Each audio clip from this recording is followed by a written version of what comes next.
Hey y'all, it's Hey Otto. Was that dumb? I'm kind of trying to work on a catchphrase. Oh well, never mind. Hey, been real busy, been traveling, but I'm back now. Gonna keep working on my 36. Gonna keep drumming up support for my custom screw build. But tonight we're gonna talk about this little guy, Revell Midget.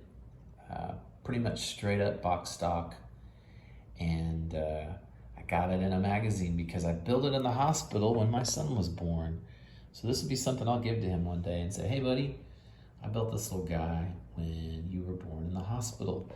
Before we get into that though, I want to just give a shout out to Mars over at Mars Garage. He sent me a shop card. Well, this is actually a sticker, which is pretty cool. I'll put that on my toolbox. But he sent me a shop card, and he's a YouTuber and he's got some cool builds. He does rods and customs and rat rods. He just did a rusty group build that I wasn't able to get involved with because I've been busy and traveling. Hopefully I can hop in the next time. But thanks, Mars. Thanks for your support. Thanks for all your cool builds. I just sent you a Hey Otto sticker in the mail today. Hopefully it gets to you unscathed. All right, so let's get into the build of the midget. So this was a fun little build. It's completely 100% box stock. It's a Revell midget kit, and it comes in two liveries. It comes in this and then like a yellow and red livery, two different kits. They both come with this little cool little single axle trailer, and just a really fun box stock build. I love these old race cars. My grandfather and great uncle Don and Jim Hay in the 50s ran these around Des Moines, Iowa area. And so there's a lot of racing in our family, and I just think they're gorgeous race cars. And so I keep it kind of connected to this 47 Chevy because it looks cool. But if you don't keep it under the back bumper, that happens. So I probably just need to put a spare tire right where the spare tires go, and that would probably give it a little extra weight to keep it from flopping over. This little midget has a V8 60 flathead. So from 37 to 40, you could get a smaller engine in your Ford. Usually it was the Ford, the standard. They were more economical on gas, but they were just physically tiny little engines. It wasn't like a D-stroked regular V8 flathead 85 horse. These were completely different, tiny little cute little engines. And they race them in midget race cars. And they're kind of hard to find, and speed equipment is pretty rare for them. But sometimes every now and then you'll see a hot rod or an old race car restorer with a V8 60 in them. You'll just notice because they're a flathead, but they just look like miniature. And so they're kind of neat little engines. I've often thought I wanted just a Volt V8 60 in my garage, just on a run stand, just to fire up because they're so tiny and they don't take up much space, and or maybe have one in a T-Roadster or something like that. But yeah, this is a little like, oh, come on, get that hood on there. This kit is pretty cool because it has the single axle trailer. And one thing I love about these old trailers from like the 40s and 50s is they were purpose built. Like nothing else but a little race car could fit on this trailer, and that's how they were. Single axle, just really homemade. I can't get that hood on there. And this thing is pretty cool. It has photo etched parts. That steering wheel is actually photo etched. It actually has some photo etch hood like strap thingies, but I didn't get to them on this. I didn't get that done. Anyway, it's just a really neat little build and very, very detailed, but the parts are small and persnickety because it is to scale of 1/25th scale. So you can see next to these other 1/25th scale cars, it's a lot smaller. So I needed like magnifying glasses constantly to work on this thing. The really cool thing about this is I documented it on the Model Car Magazine's forum, and they actually chose this to be in the magazine. So let me show you that. All right, this is issue 216 of Model Cars Magazine. Has a cool Model A on the cover. And this came out almost a year ago. And basically, I built this little midget to pass the time when my son was being born, okay? So basically, we have 5 kids, including my son who was born. There he is when he was a baby.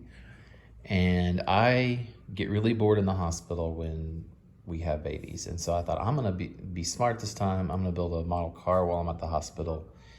And so I pre-painted everything. So this is a picture showing how I pre-painted everything. I pre-painted the trailer, I pre-painted the body parts, pre-painted the interior. Anything I needed to spray, I sprayed about a week in advance. And then I packed it all up with a small tool kit with some paints, little kind of Amazon box, cardboard box with some paint and an X-Acto knife and thinner and stuff like that. Sorry, the reflection is so bad. And then we went to the hospital and we had my son, and he's actually about to turn 1 in a few weeks. And so this is almost a year old. And man, just, you know, while my wife is healing from the birth and the baby is just getting all his checks done, I was able to sit over in the corner and just work quietly on my little race car. So there's some build pictures of it, and that's when it was almost done. I got like 95% done with it before we left the hospital, and it just really helped me pass the time. Because, you know, TV just gets boring after a while and everybody needs to be quiet and sleep. So if you want to pause it and read the video, read the text, there's that. You can pause it right there. And then some more text over there. You can pause and read that. But I just thought it was really cool. They, I posted this on the forum, and they messaged me through the forum. I was like, hey, can we put this in the magazine? I was like, yeah, why would I say no to that? That's awesome. So this is really cool. This is actually the second time I've had a model car in a magazine. I'm gonna have to dig out the other issue from, like, golly, probably 16 years ago. I had a model in a magazine, a different magazine. But Model Cars 216 in the forum finds, the little V860 midget got some press, and so did my son. And so I thought that was pretty cool. Just wanted to give a little update on the 36 Ford 3 window. I haven't done anything to it, but I've done some things that I realized I haven't explained on video. And so if you've watched the several videos on the debacle that was the chop top, I finally got that fixed, and that's all ready to go. I chopped the windshield frame, and what I do there is, what I'll do is I'll take this out and I'll put it on a piece of masking tape, and just gently file these seams down, and they'll practically disappear. And once I do that, I'll go over it with a chrome pen, one of those Molito pens or something, I think it's called, and it'll look great. I've done this a few times and it looks awesome. So I can't decide if I'm gonna use the smooth hood sides or the stock hood sides, but I'm definitely gonna use the stock 36 grill. This kit actually comes with 41 Ford style bumpers, but they're really not super accurate. So I was perusing eBay one day, and somebody had 2 of these AMT 41 Ford Woody bumpers for sale.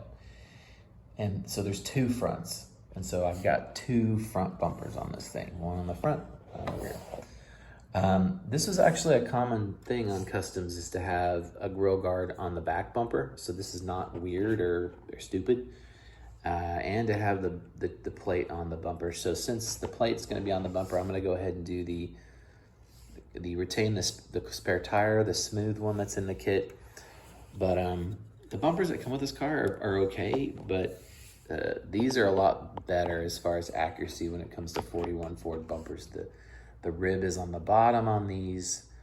In the kit, the rib is on the top. These are 41 Ford. In a real 41 Ford, the rib is on the bottom.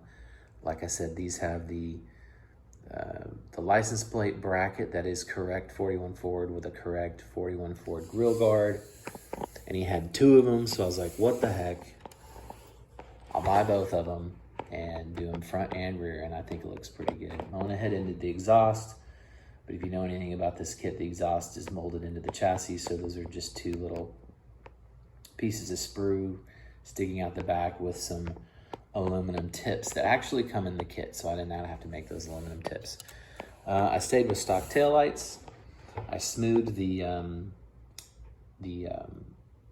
rumble seat steps. There was a rumble seat step here and a rumble seat step there. Those are gone. I tried to retain the peak in the fender. And then on this side was a place for the license plate and a gas filler. So 36, 35, 36 Fords, you filled the gas tank through the taillights. So I smoothed that. So that's all ready to go. The top's pretty much ready to go. I just need to get my butt in gear and paint this thing. It's gonna be dark blue, kind of like a Washington blue. Well, it's to me a dark blue, but it's gonna be kind of like a Ford Washington blue. I am staying with the black walls, just for something different. Those 40 Chevy headlights are from the kit. The hood and the grill are from another 36 I had for mock-up. But I am going to retain a stock 36 grill. I'm not going to use the LaSalle grill that comes in the kit. So, I mean, I really just need to paint this thing and assemble it. I'm not going to do a bunch of detail to the engine. It's going to be kind of a closed hood curbside model. Just going to paint up the motor nice, no wiring or no nothing. Give it a nice white interior with the dark blue. The kit comes with some pinstripes that are kind of like Tommy the Greek pinstripes. I know you probably don't know what I'm talking about. Maybe like a handful of guys know what I'm talking about when I say Tommy the Greek, but when I get this thing assembled, I'll kind of show you what it means. But for those of you who have jumped in with the Kustoms group build, man, I'm trying to keep track of y'all. I'm gonna see if I can make a list and give you guys a shout out, but just thank you for doing that. I've got an idea to do another 58 Chevy Impala, perhaps, for this group build. I've been really geeking out over early custom 58 Chevys, and so I might jump in with that too, because this thing really just needs paint and it's done. So I'll probably do something else for the Kustoms group build. But anyway, guys, yeah, thanks for coming to the channel, and happy building.